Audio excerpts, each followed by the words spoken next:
ప్రభునందు ప్రియమైన శ్రోతలకు వందనములు. ఈ పోడ్కాస్ట్ కార్యక్రమం నాకు స్వాగతం. మీ అందరి కొరకు ఈ కార్యక్రమమును ప్రసారం చేయుచున్నాం. విని దైవాశీస్సులు పొందుకోగలరు.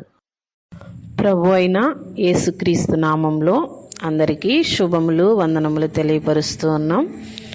ఈ దినకాల సమయంలో మన వాక్య ధ్యానము పునరుద్ధానం ద్వారా కలిగే కార్యాలను మనం చూద్దాం. మొదటిగా, యేసుక్రీస్తు పునరుద్ధానము దేవుని సింహాసనం ఎదుట మనల్ని నీతిమంతులుగా మార్చబడడాన్ని స్థిరపరుస్తుంది అని దేవుని వాక్యం మనకు సెలవిస్తుంది. రోమాపత్రిక 4వ అధ్యాయం 25వ వచనం ప్రకారము, ఆయన మన అపరాధముల నిమిత్తము అప్పగింపబడి మనము నీతిమంతులుగా తీర్చబడుటకై లేపబడెను అని దేవుని వాక్యం మనకు సెలవిస్తుంది. ఒకప్పుడు మనము బ్రతకలేదు కాబట్టి, మనలో నీతి లేదు కాబట్టి దేవుని వాక్యం కూడా సెలవిస్తుంది. రోమపత్రిక 3వ అధ్యాయం 11వ వచనం ప్రకారము, నీతిమంతుడు లేడు, ఒక్కడును లేడు, గ్రహించువాడెవను లేడు, దేవుని వెతుకువాడెవడును లేడు అని దేవుని వాక్యం సెలవిస్తుంది.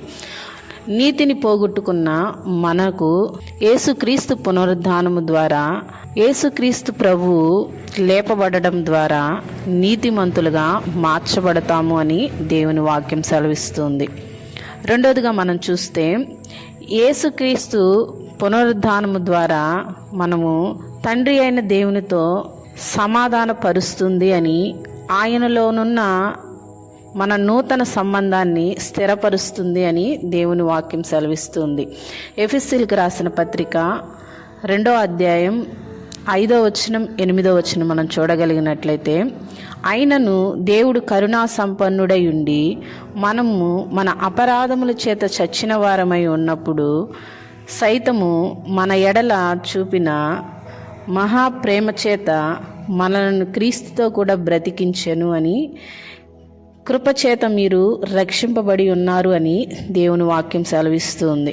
దేవునితో మనము సమాధానాన్ని కోల్పోయినప్పుడు యేసుక్రీస్తు శిలువ బలియాగము ద్వారా, ఆయన పునరుద్ధానము ద్వారా మరలా దేవునితో మనము సమాధాన పడేటట్లుగా ఆయన యొక్క పునరుద్ధానం వలన కలిగింది అనే సత్యాన్ని మనము గ్రహించాలి అని దేవుని వాక్యం మనకు సెలవిస్తూ ఉంటుంది. ఎఫెసీయులకు రాసిన పత్రిక 2వ అధ్యాయం 16-18 వచనాల్లో మనం చూస్తే, యూదులను పరజనులను కూడా ఏకం చేసి దేవునితో సమాధానపరిచినట్లుగా మనం చూస్తూ ఉంటున్నాం. యేసుక్రీస్తు ప్రభువే, ఆయనే మనకు సమాధాన కారకుడుగా ఉన్నట్లుగా మనం చూస్తూ ఉంటున్నాం. యేసుక్రీస్తు పునరుద్ధానము ద్వారా దేవునితో మనల్ని సమాధానపరిచినట్లుగా మనం చూస్తూ ఉన్నాం. మూడవదిగా మనం చూస్తే, యేసుక్రీస్తు పునరుద్ధానం వలన మన రక్షణకు ఒక అభయాన్ని కలుగు చేసినట్లుగా మనం చూస్తూ ఉంటున్నాం. రోమాపత్రిక 10వ అధ్యాయం 9-10 వచనాల్లో మనం చూడగలిగినట్లయితే, అదేమనగా, యేసు ప్రభువని నీ నోటితో ఒప్పుకొని దేవుడు మృతులలో నుండి ఆయనను లేపెనని నీ హృదయమందు విశ్వసించిన ఎడల నీవు రక్షింపబడుదువు అని దేవుని వాక్యము మనకు సెలవిస్తూ ఉంది. యేసుక్రీస్తు పునరుద్ధానము ద్వారా మన రక్షణకు ఒక అభయాన్ని ఇచ్చినట్లుగా మనం చూస్తూ ఉంటున్నాం. నోటితో యేసుని ప్రభువు అని మనము ఒప్పుకొనుట ద్వారా ఆయన మనల్ని లేపనని విశ్వసించినప్పుడు మనము రక్షింపబడతాము అని దేవుని వాక్యము మనకు సెలవిస్తూ ఉంటుంది. అదేవిధంగా యేసుక్రీస్తు పునరుద్ధానము ద్వారా మనము నిత్య జీవమైన పరలోకములో నిశ్చయముగా ఉంచిన నిత్య జీవము గల వాగ్దానాలు నిశ్చయముగా నెరవేర్చబడతాయి అని మనకు దేవుని వాక్యము మనకు సెలవిస్తూ ఉంది. యేసుక్రీస్తు పునరుద్ధానము ద్వారా మనము పరలోక రాజ్యంలో ప్రవేశించడానికి ఒక మార్గాన్ని చూపినట్లుగా మనం చూస్తూ ఉంటున్నాం.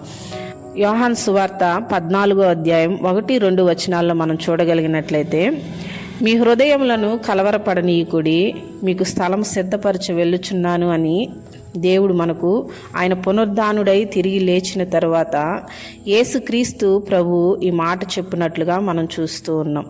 అయితే యేసుక్రీస్తు పునరుద్ధానం అవుట ద్వారా మనము నీతిమంతులుగా మార్చబడ్డాము. దేవునితో మనము సమాధానపడ్డాము. దేవునితో మనము సమాధానాన్ని ఇచ్చినట్లుగా మనం చూస్తూ ఉంటున్నాం. అదేవిధంగా మన రక్షణకు ఒక అభయాన్ని కలుగు చేసినట్లుగా మనం చూస్తూ ఉంటున్నాం. నిత్య జీవానికి, ఆ పరలోక రాజ్యాల్లో ప్రవేశించడానికి ఒక మార్గాన్ని కూడా సిద్ధపరిచినట్లుగా మనం చూస్తూ ఉంటున్నాం. యేసుక్రీస్తు పునరుద్ధానం ద్వారా ఇట్టి కార్యాలు దేవుడు మన ఎడలు చూపినట్లుగా మనం చూస్తూ ఉంటున్నాం. అయితే యేసుక్రీస్తు పునరుద్ధానమును బట్టి మనము ఆ నిత్య రాజ్యంలో పరలోకంలో ప్రవేశిస్తామని ఒక నిశ్చయతతో మనందరము కూడా ఆయన్ని ఎల్లప్పుడూ కూడా స్తుతించి ఆరాధించి గణపరిచి ఆయన రాకడకు మనందరము కూడా సిద్ధపడే బిడ్డలుగా ఉందుదుముగాక. ఆమెన్. ఈ కార్యక్రమమును గూర్చి మీ సలహాలు మరియు మీ ప్రార్థనా అవసరతల కొరకు మమ్మను సంప్రదించవలసిన మా ఫోన్ నంబర్ 9448508503 మరియు ఈమెయిల్ ఐడి info@fibaonline.org. మా ఫోన్ నంబర్ మరొకసారి 9480585039. Email ID info@fibaonline.org.